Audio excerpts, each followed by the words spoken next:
Bienvenidos a este ciclo de entrevistas 2022. Ya conocen de mi pasión por ayudar a mejorar la gestión de alérgenos en planta. Y hoy tengo el honor de presentarles a una invitada de lujo que ha puesto su pasión por la ciencia y su espíritu emprendedor para hacer más fácil la vida de las personas con alergia. Ciencia al servicio de la sociedad es su marca personal y un resumen de su trabajo diario. Ella es Tamara Rubilar. Es doctora en ciencias biológicas, especialista en acuicultura de erizos de mar y microalgas. Es investigadora independiente del CONICET y docente. Además, es cofundadora de Promarine Antioxidants y actualmente su directora de investigación y desarrollo.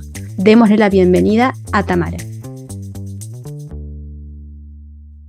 Tamara, buen día, te doy la bienvenida, te agradezco un montón por este tiempo, sé que estás en planta y llegaste corriendo para esta entrevista y te agradezco un montón por dedicarnos este tiempo. Muchas gracias y bienvenida. No, gracias a vos, Carolina, por invitarme. Sí, estoy en la planta. Si se escucha así como un zumbido, es que estamos acá. Bueno, son los extractores y todas las cosas que están andando. Es la vida en planta. Sí, tal cual. Muy bien. Bueno, Tamara, preparando la información y leyendo para preparar esta entrevista, hubo una frase tuya que la voy a leer que me gustó mucho, que dice: la serendipia de la vida hizo que los erizos pudieran darme una herramienta clave para ayudar a mi hijo menor. Me gustaría mucho que nos cuentes un poco más de este camino. Sí, realmente yo a veces, yo no creo en Dios, ¿no? Pero me pasó, como que la vida me fue mostrando un camino y que no lo podías obviar, ¿viste? Era como que las señales te iban dando ahí, por eso yo creo que hay un poco de azar, un poco de destino, no sé, un poco de todo. Y la verdad es que yo empecé mi carrera científica muy jovencita, en segundo año de la universidad, a trabajar con equinodermos, con extracción de moléculas en equinodermos, porque yo siempre fui una persona muy inquieta y molestaba a una profesora para que me deje trabajar con ella, que en su momento hacía su tesis doctoral, y ella era química. Entonces ella extraía lo que los científicos llamamos metabolitos secundarios, es decir, moléculas de estrellas de mar, que las estrellas de mar son los primos hermanos de los erizos. Entonces así yo empecé muy temprano en mi carrera a entender cómo se extraían las moléculas, cuál era su beneficio, cuál era su utilización en los seres humanos y demás, muy temprano en mi carrera. Y quedó ahí, ¿viste? Como que después uno sigue la vida y yo me recibí y empecé mi doctorado y nunca dejé de trabajar con Enriqueta, se llama, nunca dejé de trabajar con ella. Y en el año, no sé, 2004, 2005, yo estaba haciendo mi doctorado y Enriqueta ya había terminado el suyo. Entonces elegimos un camino en común. Y entonces empezamos a estudiar los erizos de mar. Pero empezamos con ciencia súper básica. Por eso yo digo que nosotros somos el ejemplo de ciencia básica que se transformó en algo aplicado y que demuestra la importancia de la ciencia básica. Entonces nosotros empezamos estudiando los ciclos reproductivos, es decir, cuándo tenían huevos, cuándo no tenían huevos, cuándo los liberaban al mar, cómo se reproducían, qué comían, cómo comían, qué les gustaba comer, qué moléculas tenían, ¿no? Pero siempre desde el punto de vista de lo que trabajaba ella, que eran lípidos. Nosotros buscábamos los famosos ácidos grasos, los omega 3, el DHA y el EPA, eso buscábamos nosotros. Y transcurrió el tiempo, tuve mi primer hijo, terminé mi doctorado, empecé la carrera de investigadora científica enfocada en, como encontramos que tenían estos ácidos grasos, dijimos, bueno, vamos a ver si los podemos cultivar. Entonces empezamos a volvernos más aplicados y empezamos a tratar de cultivar los erizos de mar. Entonces ahí empezamos experimentos de, no sé, qué comen en cautiverio, qué tipo de comida podíamos hacer, cuántos animales por batea, y esa era mi investigación. Y entonces cuando nace mi segundo hijo, la vida fue feliz hasta que empezó a comer. A los 6 meses, cuando empezó a comer, nuestra vida cambió totalmente. Nosotros teníamos un hijo mayor que era totalmente sano, y entonces es impresionante cómo la vida te golpea muy fuerte cuando uno tiene un hijo tan chiquito, tan enfermo. Y bueno, nosotros hicimos lo que se dice en el interior, ¿no? El mejor médico es el avión a Buenos Aires. Entonces nos fuimos a Buenos Aires y estuvimos internados en la casa cuna 3 veces porque nadie sabía que tenía. O sea, desde que él empezó con sus problemas hasta que tuvimos diagnóstico pasó 1 año y medio. Entonces fue 1 año y medio de incertidumbre, de susto, de miedo, de familia trastocada, ¿viste? Que realmente es como muy duro. Y bueno, y ahí es cuando uno empieza a averiguar en la familia, ¿no? ¿Qué pasaba, que no sé qué, y empezamos a ver que teníamos un historial de la década del 50, 60, 60 de niños muy chiquitos que habían fallecido. Y entonces, bueno, los sustos comienzan a, pero vos te Exponencialmente. Se imaginás, ¿no? escucha y Menores se de me pone 3 la piel de años. Sí, sí. Y la verdad que los médicos de la Casa Cuna, unos genios, y ahí fue donde ellos encontraron que lo que tenía era un doble problema. Por un lado tenía un grupo de glóbulos blancos que no tenía desarrollado, eso hacía que él tuviera una inmunodepresión, y esa misma inmunodepresión, esa misma condición le generaba unas alergias alimentarias terribles. Pero pobre pibe, no podía comer nada. Entonces yo en ese entonces le seguía dando el pecho y yo no sabía. Entonces yo comía y yo lo lastimaba, ¿no? Viste, cuando y como mamá te querés morir. sí. Entonces ahí cuando detectamos las cosas que era alérgico y empezamos a eliminar, ¿no? Todas las comidas que él le hacía mal, empezamos a ver mejorías. Eso fue lo primero, ¿no? Empezamos a ver que, o sea, para que ustedes se den una idea, mi hijo estaba, vieron el menor percentil, los que son madres me van a entender, que uno busca el percentil, bueno, mi hijo estaba 15% por debajo del percentil más bajo. Entonces, realmente era como muy preocupante y, por supuesto, defecaba con sangre, vomitaba todo lo que comía, era una piltrafita, pobrecito. Qué, Y qué duro, entonces, qué sí, duro, no, no, Tamara, qué sí, duro. sí. Viste que el cerebro tiene esa peculiaridad que te borra las cosas más duras mejor, porque así uno no se acuerda de esas cosas, ¿no? Sí, sí. Y entonces, bueno, empezamos con eliminación total de alimentación y eso, aprender de la contaminación cruzada, toda la familia cambió su hábito alimenticio, hicimos un montón de cosas, pero tenía muchos medicamentos, o sea, lo más fuerte que le daban, por supuesto, era un estimulador del sistema inmunológico, que eso era indispensable, pero para bajarle la inflamación del intestino y que pudiera absorber los alimentos eran corticoides, corticoides, corticoides, corticoides, para bajar la inflamación de los pulmones, porque él pasaba algo y él se enfermaba.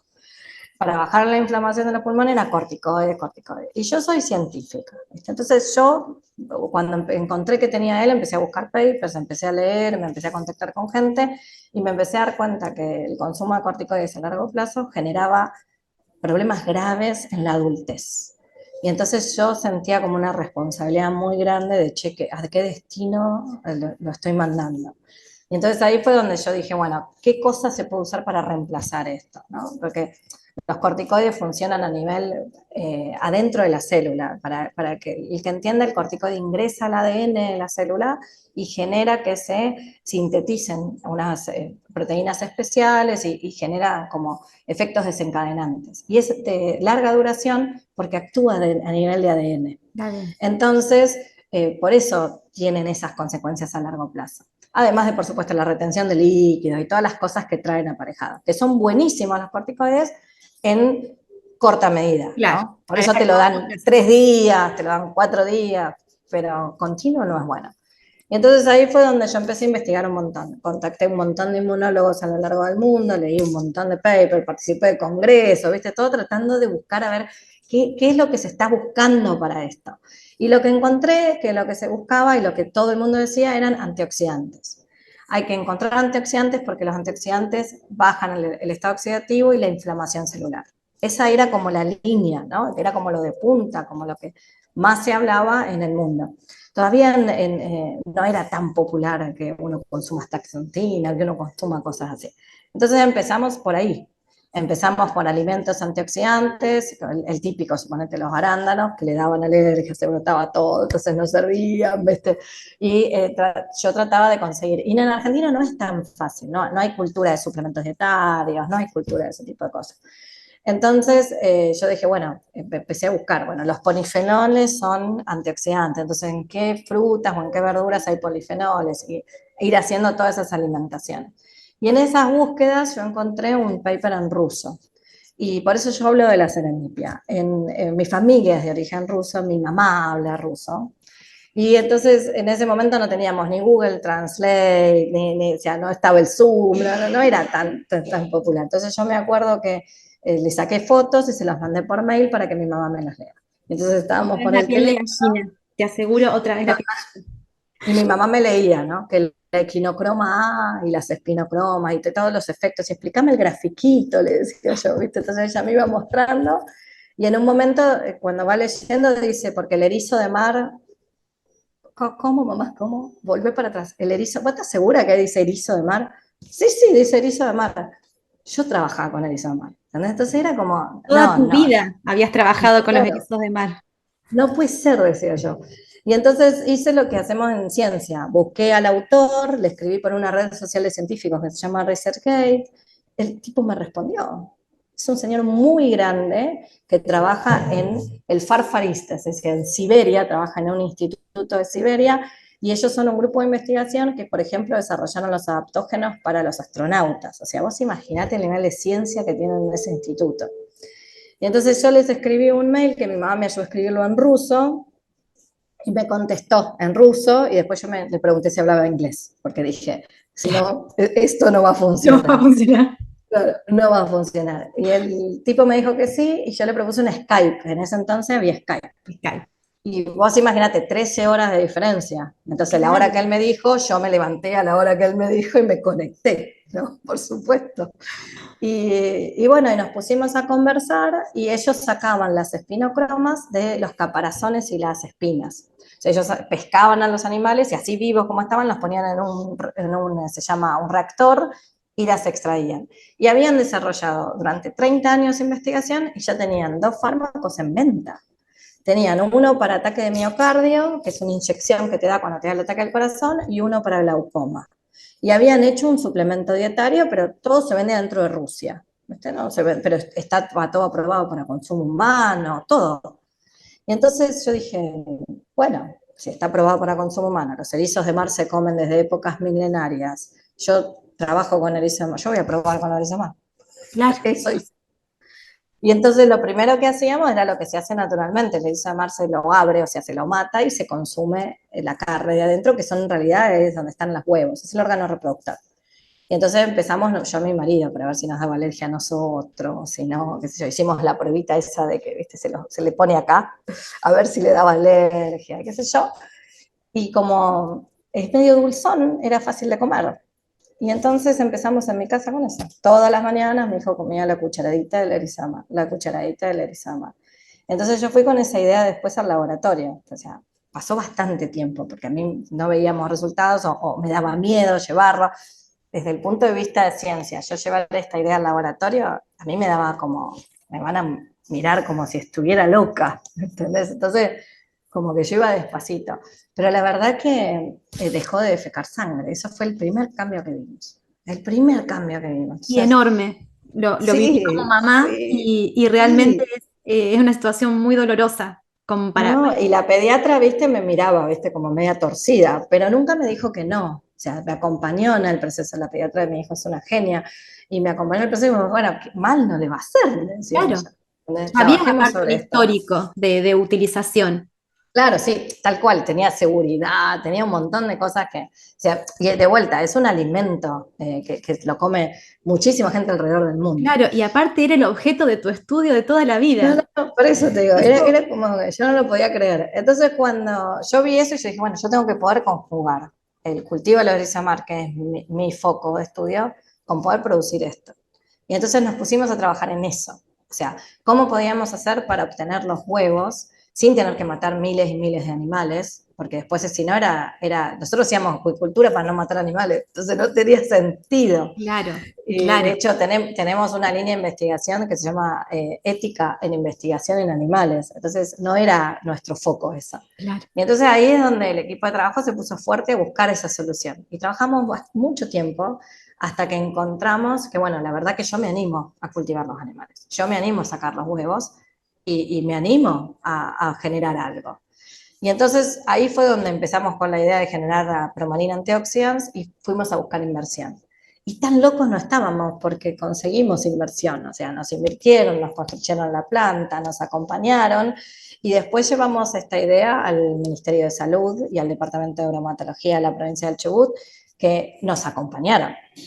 la Secretaría de Ciencia y Técnica de la provincia del Chubut nos dijeron, la idea de ustedes está buenísima, esto está para desarrollar. Entonces tuvimos mucho acompañamiento institucional desde el gobierno de la provincia del Chubut y desde el CONICET también.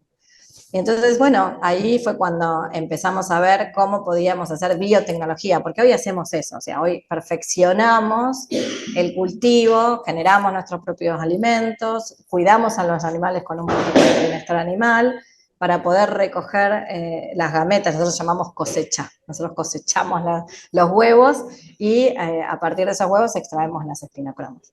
Y bueno, y con esas espinocromas lo que hicimos fue, en vez de, como hacía yo tan rudimentario, darle a mi hijo la cucharadita, generamos formulaciones. Y bueno, y eso es lo que hoy logramos llegar a mercado con aprobación de ANMAT y todo como corresponde, ¿no? Con productos, digamos, que están disponibles para el consumo. A mí Exacto.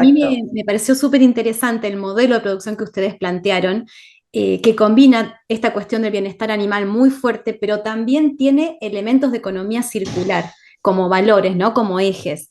Me Sí. gustaría que nos cuentes un poquito más de esta iniciativa.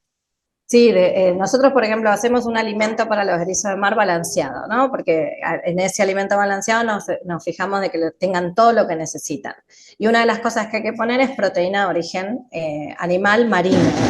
Entonces, lo que nosotros hacemos como para poder dar eso es utilizamos desechos de la industria pesquera langostinera. Acá en Chubut se pesca mucho el langostino y se generan toneladas, miles de toneladas de residuos. Entonces nosotros agarramos esos residuos, los transformamos en una harina de excelente calidad y la incorporamos en nuestro alimento. Genial. Otra cosa que hacemos es, nosotros hacemos lo que se llama recirculación, cultivo en recirculación. Es decir, vos tenés una batea, tenés ahí los animales y esa agua la recirculás y la vas filtrando, la vas recuperando para que se siga usando. Pero llega un punto en donde no se puede usar más. Entonces, en vez de desecharla, tenemos dos estrategias. Una es que la bioremediamos con microalgas, es decir, que cultivamos microalgas en esa agua y esas microalgas las usamos para darle de comer a los erizos bebés, ¿no? Y la otra es que regamos alrededor de nuestro terreno para que crezcan especies que están adaptadas a vivir con agua salobre. Entonces, esa es nuestra idea, mínimo residuo posible, la mayor utilización de recursos que podamos hacer. Genial. Y la planta que ustedes han montado también es libre de TAC, ¿verdad? Sí, exacto, la pensamos así desde un principio. Cuando se construyó se pensó con altos estándares de calidad, o sea, porque no, que podamos ser alguna vez habilitados por ANMAT. Nosotros hoy tenemos habilitaciones de SENASA, bromatología, pero en Chubut no hay habilitaciones de ANMAT así como si fuera cosmética, farma, pero es hacia donde nosotros vamos. Y queríamos un producto que, o sea, con mi experiencia personal, ¿no? Pensando en esas personas, todavía no certificamos, estamos en ese camino, pero somos sin TAC. Sí, señora. Perfecto, perfecto. ¿Y cómo está tu niño hoy con el consumo, digamos, continuó con el consumo de estos Sí, sí, sí, antioxidantes? sí. En mi casa se consume en el desayuno, es como la cosa más normal del mundo. Él hace poquito en el Club de Ciencias tenía que hablar sobre un animal y por supuesto habló sobre el erizo de mar y llevó sobre lo que él consume y qué sé yo, porque es como, él ahora se lo toma como que forma parte de su vida, por supuesto, todo esto.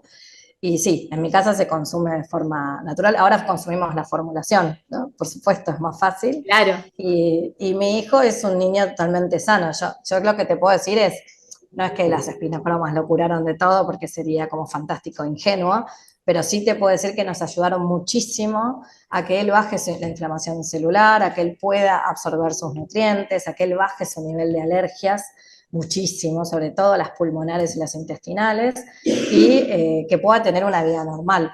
Él sigue teniendo una dieta restrictiva con algunas cosas, pero, por ejemplo, él se puede comer 2 porciones de pizza, que jamás yo hubiese pensado que él podía comer eso. Quizás no se puede comer 4, porque ya le duele la panza, pero se puede comer 2 porciones de pizza.